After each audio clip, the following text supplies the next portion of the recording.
क्योंकि जहां एक तरफ अनु और मोहित की शादी की तैयारियां पूरे जोर शोर से चल रही हैं, हल्दी और मेहंदी के फंक्शंस की खुशबू घर में फैल चुकी है, रिश्तेदारों की आवाजाही शुरू हो चुकी है और हर कोई इस शादी को लेकर एक्साइटेड है, वहीं दूसरी तरफ एक माँ का दिल अजीब सी बेचैनी से घिरा हुआ है।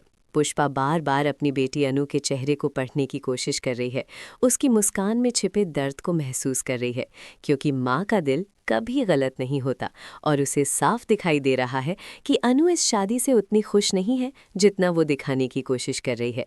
वो बार बार गोपाल जी से बात करने की कोशिश करती है कि कहीं हमसे कोई गलती तो नहीं हो रही, कहीं हम अपनी ही बेटी को उसकी मर्जी के खिलाफ तो नहीं धकेल रहे।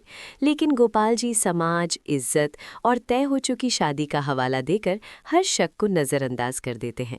इसी बीच एक ऐसा पल आता है जो पुष्पा के दिल को झकझोर देता है, जब अनु रसोई में खाना सेकते वक्त अचानक अपना हाथ जलते तवे पर रख देती है, जैसे उसे दर्द का एहसास ही नहीं, जैसे उसके अंदर का दर्द बाहर के दर्द से कहीं ज्यादा गहरा हो। और ये देखकर पुष्पा का कलेजा कांप उठता है, क्योंकि उसे समझ आ जाता है कि उसकी बेटी किसी गहरे तनाव में है। मगर अनु फिर भी मुस्कुराकर सब कुछ छुपाने की कोशिश करती है और शादी की रस्मों के लिए तैयार हो जाती है, मानो उसने अपने दिल की आवाज़ को हमेशा के लिए बंद कर दिया हो। दूसरी तरफ ऑफिस में जब आर्य को अनु के जले हुए हाथ का पता चलता है तो वो खुद को रोक नहीं पाता।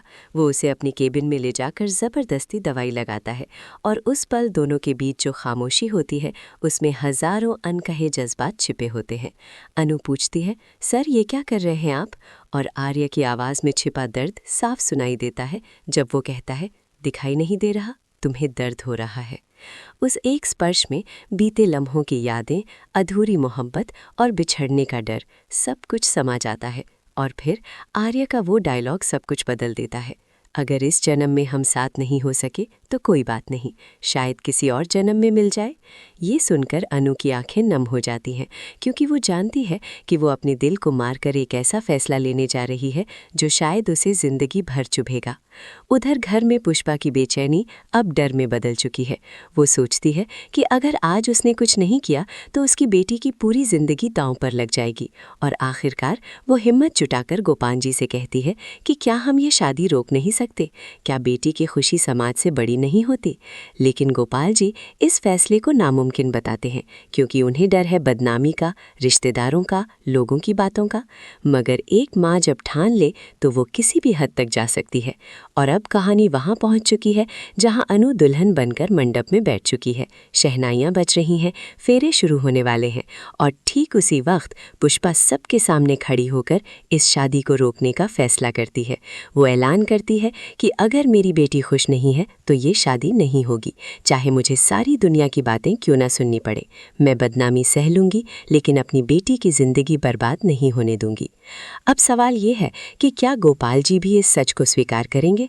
क्या वो अपनी बेटी की खुशी को समाज से ऊपर रख पाएंगे? क्या मंडप में बैठी अनु अपनी असली मोहब्बत को चुन पाएगी या फिर हालात उसे मजबूर कर देंगे? और सबसे बड़ा सवाल, क्या ये शादी सच में टूट जाएगी या आखिरी पल में कोई ऐसा खुलासा होगा जो सब कुछ बदल देगा? कहानी का ये मोड़ इतना इमोशनल और दिल दहला देने वाला है कि आने वाले एपिसोड में हर किरदार का असली चेहरा सामने आने वाला है।